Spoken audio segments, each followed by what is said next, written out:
bien avant les mangas, etc., faut savoir que le Furio, c'est un style de vie. Il y a des codes aussi à respecter. Et tout ce qu'on voit dans les mangas, ça part de la réalité. Qu'est-ce qui te fait rire, Yo? Pourquoi tu rigoles? J'attends que tu fasses une gaffe. Ah, Non, vous avez vu comment ils sont dans cette émission? Il est comme ça depuis tout à l'heure, il sourit, il fait vas-y, trompe-toi, trompe-toi. Non, ça va. Non, calme. Non, bref, en tout cas, n'hésitez pas à me reprendre si je dis des bêtises. En tout cas, on va parler des Bosozoku, du coup, qui désignent au Japon des clans de motards, parce que dans les Furios, bien évidemment, des gangs. Oui, des gangs. Dans les Furios, tels que Young GTO ou même dans Rokudenashi, on les voit toujours avec des motos. Et du coup, en gros, ce mouvement a commencé plus ou moins en 70-80, mais c'est bien avant, ça a commencé à se démocratiser pendant la guerre. C'est-à-dire que, je vais vous faire un petit cours d'histoire. Vous savez très bien que du coup, le Japon a perdu contre les États-Unis. Et que du coup, la jeunesse de l'époque a eu du mal à se relever de tout ça. Et donc du coup, le terme Bosuzoku, donc Bosso qui signifie course folle. Donc voilà, tu m'arrêtes si je dis des bêtises, parce que je vois que vous êtes. Et Zoku qui signifie le clan. Voilà, donc en gros le clan des motards.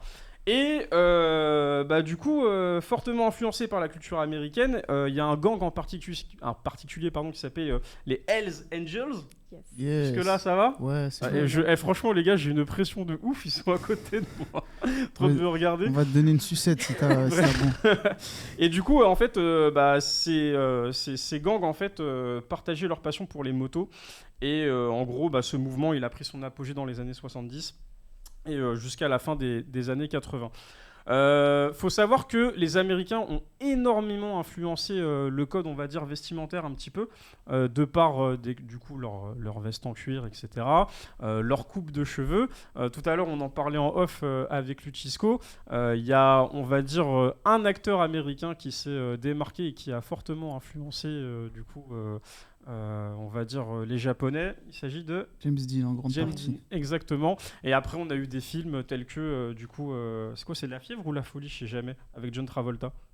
C'est la Fièvre. La Fièvre, c'est un son d'NTM, ça, mais après. Non, La Fièvre du samedi soir. Ouais, c'est ça, ouais. exactement. Voilà, donc du coup, en fait, ça les a fortement influencés. Faut savoir que, bien évidemment, les Bosozoku, ils font énormément de bruit au Japon. Ils se déplacent, c'est des gangs vraiment plus d'une trentaine de membres quand même. Il y a le chef. Quand ils sont en moto, ils ne le dépassent jamais. C'est lui qui est devant. On voit ça dans beaucoup de mangas. Je pense à Onizuka en particulier, mais j'en parlerai un peu après.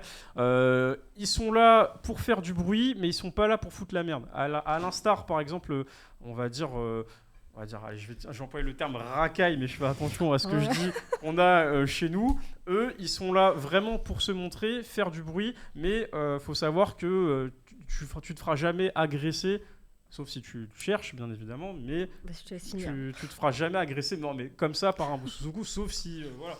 Pour les Bosozoku, beaucoup moins, mais tu peux quand même. Ouais. Non, mais ce qui veut dire, c'est qu'ils vont pas aller péter à une grand-mère pour prendre son sac. En vrai, si. En fait, il faut savoir qu'à la base, les Bosozoku, c'est apparu dans les violences des années 1970-72, je crois. Ouais, parce qu'il y avait vraiment des manifestations et c'était vraiment d'une violence. En fait, il faut savoir que oui, les Bosozoku, c'est les gangs, etc. Mais à la base, c'est de la violence sur course. C'est-à-dire que tu as cette délinquance-là, mais juste la différence, c'est les motos, c'est pas juste. En fait, je crois qu'il y a le mouvement où tu roules, donc j'ai plus le terme, et c'est ce dont tu parles principalement, mais tu as aussi cette connotation-là au Bosozoku qui est vraiment violente en fait, parce que c'est aussi un gang, les Bosozoku. Oui, en fait, ça déteint de quoi la majorité, il l'a dit, c'était apparu pendant les années 70, et en fait, à ce même moment-là, il y a eu la fin de la guerre. Ce qui fait qu'il faut le savoir que pendant une bonne partie de la génération, enfin des jeunes, de l'ancienne jeune génération au Japon, t'étais en gros placardé pour que t'ailles défendre le pays. C'était violence sur violence. T'étais vraiment comme un petit robot. Et ces gens-là, on leur a donné en place un trop surplus de violence, une vision de guerre, tu vois. Tu dois toujours aller à la guerre, te battre, etc. et tout. Mais cette vision-là, quand la guerre elle se stoppe et que tu les lâches dans une société comme ça, t'es perdu, t'as pas de repères, parce que tes seuls repères et les trucs qu'on t'a inculqués, c'est ta, tu vois. Du coup, forcément, ils se sont retrouvés entre eux. La plupart, c'était des anciens aviateurs, il me semble. Exactement. C'est pour ça qu'ils faisaient pareil pour suivre aussi le mouvement des avions de chasse. Notamment les tenues. Ouais, pareil pour les tenues aussi, exactement. D'ailleurs, c'est quoi le truc blanc là qu'ils mettent et qui s'attache? J'ai oublié le nom à chaque fois. Et des fois, ils s'attachent comme ça, j'ai oublié le blaze. La sangle. Ouais, voilà, on les voit. Enfin, ils ont une sorte de sangle. Ouais, exactement. Ouais. Alors, j'ai pas le terme exact. J'ai pas le terme, mais c'est une sangle. Mais c'est vrai que, alors, je sais que dans Young GTO, on la retrouve. Je pense que dans d'autres Furieux aussi. Mais d'ailleurs, parlons-en un peu du code vestimentaire parce que c'est vrai que c'est un style bien particulier. Après, je sais pas s'il y a.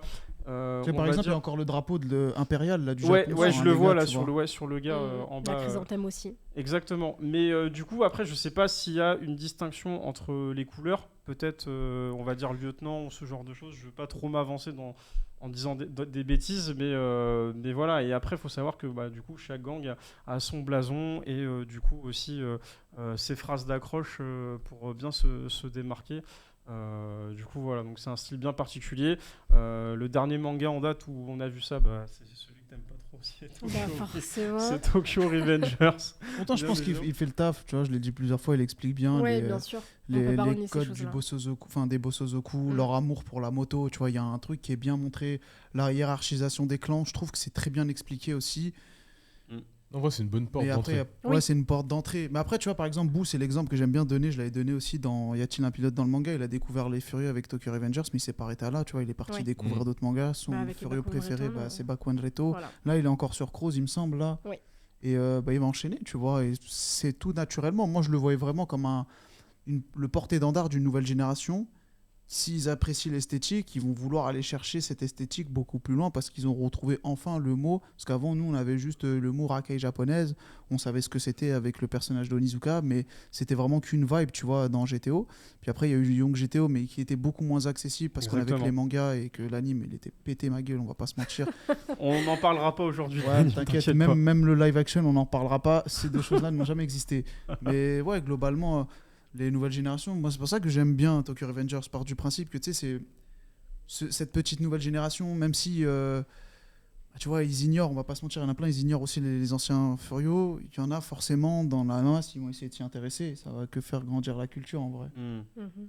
En tout cas ça a inspiré énormément de mangaka parce que des Furios malheureusement en France c'est pas forcément ça s'est pas démocratisé de ouf. Aujourd'hui on a la chance d'avoir Roku Denashi, mais il faut savoir qu'on n'a pas eu énormément de Furios, ou alors c'était pas le bon moment.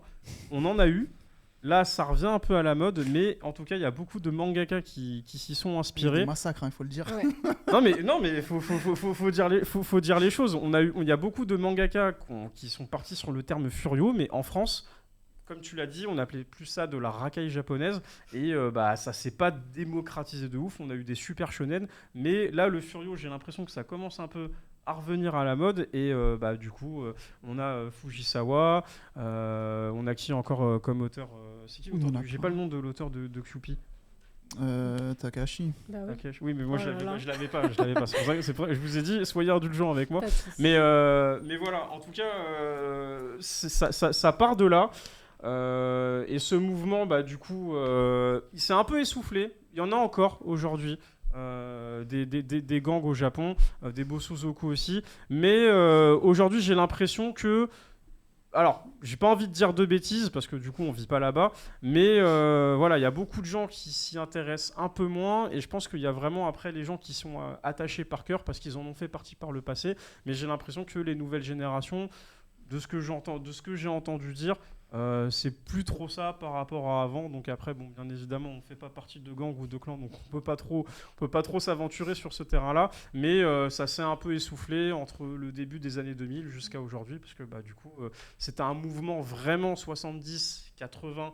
C'est pour ça qu'on a des Furios qui sont sortis dans les années 90, soit parce que tu as des auteurs qui eux-mêmes faisaient partie à un moment de gang, ou soit clairement des auteurs qui se sont inspirés pour créer leur manga. Après, il y a eu la loi anti-Yakuza qui était venue. Et les lois ont beaucoup changé les choses au niveau des vrais Furios au Japon, tu vois. Et il y a aussi qu'il y a de plus en plus eu des divertissements pour les jeunes. Donc ils avaient moins de temps à perdre, à traîner dehors, on va dire, entre guillemets. C'est ça. En fait, c'est une période qui a fait qu'il y a eu moins de Bosozoku Et du coup, forcément, moins de gens qui s'y intéressent. Enfin, même au Japon, Tokyo Revengers, au tout début, ça marchait pas trop. Ouais, au début, ça marchait pas. Parce qu'en fait, dans l'histoire du Japon, il faut savoir que... vous savez comment ça marche, le système scolaire japonais, c'est très strict. C'est très, très carré. Et à partir coupe de cheveux, c'est carré. C'est ça. Et à partir du moment où tu t'éteins une mèche en rose ou en blond, ce que tu veux, t'es sorti du cadre. Tu sors du cadre. Et dans ce cas-là, t'en sors complètement.